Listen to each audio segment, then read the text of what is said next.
नमस्कार, मैं हूं आपके साथ मयंक मिश्रा। तो देखिए, डोनाल्ड ट्रंप अब 5 देशों पर 100% टैरिफ लगाने जा रहे हैं और इन 5 देशों में भारत और चीन भी शामिल है। पहले मैं आपको बताऊं कि खबर क्या है, उसके बाद हम समझेंगे कि डोनाल्ड ट्रंप ये जो टैरिफ लगाने की बात कर रहे हैं, इसका असर क्या होने जा रहा है। रूसी तेल खरीदने पर ट्रंप प्रशासन भारत समेत 5 देशों पर 100% टैरिफ लगाने की तैयारी कर रहा है। अमेरिकी सीनेट ने रूस और उसके पेट्रोलियम उत्पादों के मुख्य खरीदारों जैसे चीन और भारत पर टैरिफ लगाने वाले बिल को बहुमत से मंजूरी दे दी है। यानी सीनेट में यह बिल पास हो गया है, जो ये कह रहा है कि रूस से अगर आप तेल खरीद रहे हैं या पेट्रोलियम प्रोडक्ट खरीद रहे हैं, ऐसे 5 देश जो सबसे ज्यादा रूस का तेल और पेट्रोलियम प्रोडक्ट खरीद रहे हैं, इनके ऊपर यह टैरिफ लगाया जाएगा और यह सीनेट से पास हो गया है। यह बिल राष्ट्रपति डोनाल्ड ट्रंप को उन देशों के सामान पर 100% टैरिफ लगाने की अनुमति देता है जो रूसी तेल और गैस के शीर्ष आयातक हैं। यानी ऐसे 5 देश जो सबसे ज्यादा रूस से तेल और गैस खरीद रहे हैं, उन पर यह 100% टैरिफ लगाया जाएगा। हालांकि ट्रंप के इस फैसले का अमेरिका में ही विरोध होने लगा है। एक अमेरिकी सीनेटर ने तो इस कदम पर ही सवाल उठा दिए और ये कहा है कि इससे अमेरिका को ही नुकसान होगा।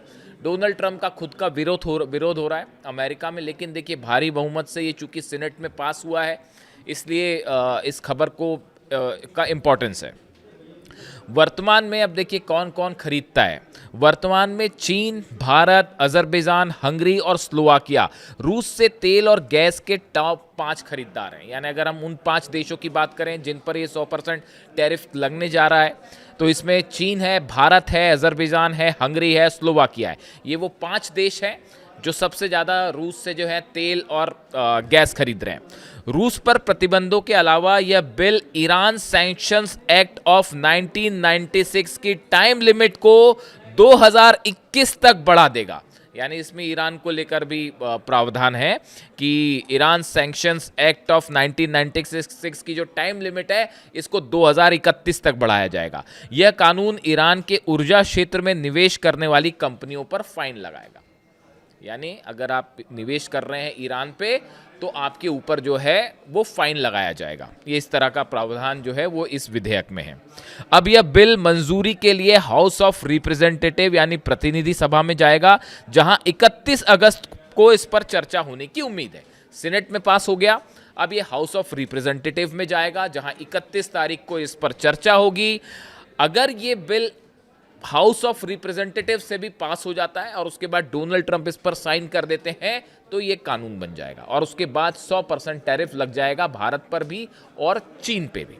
अब देखिए, ये हम इसकी इनसाइड स्टोरी बताएं कि ये बिल आया कैसे और इसको लेकर कहां से चर्चा शुरू हुई। सीनेट ने लिंडसे ग्राहम सैंक्शनिंग रूस एंड ईरान एक्ट ऑफ 2026 नाम से इस विधेयक को 11 के मुकाबले 86 वोटों से मंजूरी दी है। यानी आप देखिए, ये लिंडसे ग्राहम जिनकी हाल ही में मौत हुई, जिसको लेकर तमाम सवाल भी उठे कि ये मौत कैसे हुई है, जिसको लेकर कई थ्योरीज भी आए कि क्या ये मर्डर था, इस तरह की तमाम जो है बातें सामने आई। उन्होंने ही ये बिल को जो है इंट्रोड्यूस किया था। पिछले साल अप्रैल में लिंडसे ग्राहम और डेमोक्रेटिक सीनेटर रिचर्ड ब्लूमेंथल ने एक बिल पेश किया था, जिसमें रूस के तेल खरीदने वाले देशों पर 500% तक भारी भरकम टैरिफ लगाने का प्रस्ताव था। यानी जो ओरिजिनल बिल पेश किया गया था, उसमें ये कहा गया था कि 500% तक टैरिफ लगाया जाए। हालांकि बाद में बिल में बदलाव किए गए और प्रस्तावित 500% टैरिफ को घटाकर 5 सबसे बड़े खरीदारों के लिए 100% कर दिया गया। वो 500 से घटाकर फिर 100 किया गया। अमेरिकी संसद के पास जो है वो टैरिफ लगाने का अधिकार जो है अमेरिकी संसद के पास है। अमेरिकी संविधान ने अमेरिकी संसद यानी कांग्रेस को किसी भी देश पर टैरिफ या टैक्स लगाने का अधिकार दे रखा है।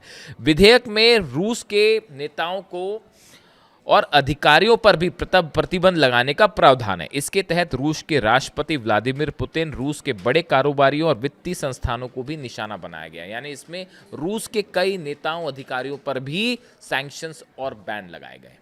यानी अब कुल मिला के जो बात सामने है वो ये है कि सीनेट की तरफ से ये पास हो गया और बड़े बड़े बहुमत से पास हुआ है। अगर हाउस ऑफ रिप्रेजेंटेटिव में भी ये पास हो जाता और डोनाल्ड ट्रंप साइन कर देते हैं तो फिर भारत पर और चीन पर और समेत ये बाकी के जो 3 देश और हैं, यानी टोटल 5 देश, इनके ऊपर बैन लग जाएगा। अब देखिए आप इसकी इनसाइड स्टोरी समझिए। जिस तरह से अमेरिका की कोशिश ये है कि यूक्रेन को लेकर जो जंग हो रही है रूस और यूक्रेन की, जिसको नेटो बैक कर रहा है, नेटो देशों के दम पर ही ये जंग चल रही है। ये कोई यूक्रेन और रूस की जंग नहीं है, नेटो वर्सेस रूस की जंग। अगर आप पिछले 1 महीने में देखें तो रूस की ऑयल रिफाइनरीज पर बड़े हमले हुए। करीब 100 के आसपास ऑयल स्टेशंस रूस के वो जले हैं, उन पर हमले हुए हैं। यहाँ पर साफ है स्ट्रैटेजी कि रूस के ऑयल को नुकसान पहुंचाया जाए, उसको जलाया जाए। इस स्ट्रैटेजी से यूक्रेन ने हमले किए हैं, जेलेंस्की ने हमले किए हैं और हथियार नेटो की तरफ से आ रहे हैं, ये बात साफ है। अब इसके अलावा रूस के ऑयल बिजनेस को रोकने का जो दूसरा तरीका है वो है ये टैरिफ, कि 100% टैरिफ लगा दिया जाए ताकि जो है वो रूस का तेल व्यापार, यानी यहाँ कोशिश है रूस के ऑयल व्यापार को ख़त्म करने की। ऐसी कोशिश ईरान के साथ हो रही थी कि ईरान का जो ऑयल बिजनेस है उसको पूरी तरह से ठप किया जाए, इसलिए वहाँ भी सैंक्शंस लग रहे हैं। और ये जो प्रस्ताव है ईरान को लेकर, इसको जो बढ़ाने का प्रस्ताव है, ईरान सैंक्शंस एक्ट ऑफ 1996 की टाइम लिमिट 2031 करने की कोशिश है, ये भी वही प्रस्ताव। यानी कुल मिला के ये एक इकोनॉमिक वॉर है जो रूस के खिलाफ चलना है और इसका असर अब भारत और चीन पर हो सकता है। हालांकि इसका बड़ा विरोध अमेरिका में शुरू हो रहा है और तमाम इकोनॉमिस्ट ये कह रहे हैं कि ये जो सैंक्शंस लगाने की पॉलिसी है ये फिर नाकाम साबित होगी और इकोनॉमिक एंगल में भी डोनाल्ड ट्रंप और अमेरिका को बड़ा नुकसान होगा अगर भारत और चीन के ऊपर टैरिफ लगाया जाता है तो। सबसे बड़े मार्केट हैं भारत भी चीन भी, ऐसे में टैरिफ लगाना अमेरिका के लिए ज़्यादा नुकसानदेह होगा, ऐसा तमाम अर्थशास्त्रियों की ये राय है। देखिए हाल ही में कुछ दिन पहले पुतिन का एक बयान आया था, रूस के राष्ट्रपति व्लादिमीर पुतिन का एक बयान आया था। मैंने अपने दर्शकों के साथ ये बात शेयर भी की थी। उन्होंने ये कहा था कि टैरिफ को लेके एक इकोनॉमिक कंपटीशन जो अमेरिका और चीन के बीच चल रहा है, असल में नंबर 1 बनने का, इसको अमेरिका एक इस तरह से एक हॉस्टाइल तरीके से लेता है और उसके लिए ये तमाम कोशिशें होती हैं कि इस पर बैन लगा दिया, चीन के जहाज़ों पर बैन लगा दिया, ईरान के जहाज़ पर बैन लगा दिया, रूस का तेल रोक दिया। ये जो हरकतें हैं इसको पीछे छोड़ते हुए अगर अमेरिका एक पॉजिटिव कंपटीशन करता है तो इसका फ़ायदा चीन को भी होगा, अमेरिका को भी होगा, दोनों देशों को होगा। लेकिन आप जब नेगेटिव पॉलिसी अपनाते हैं कि यहाँ पर हमला कर दिया, इस पर सैंक्शन लगा दिया, इस व्यापार को रोक दिया, उस व्यापार को रोक दिया, तो इससे अर्थव्यवस्था को, पूरी दुनिया की अर्थव्यवस्था को नुकसान होता है और अमेरिका को ही ज़्यादा नुकसान होगा। ये रूस के राष्ट्रपति का कहना था, कुछ समय पहले उनका इस तरह से बयान आया था।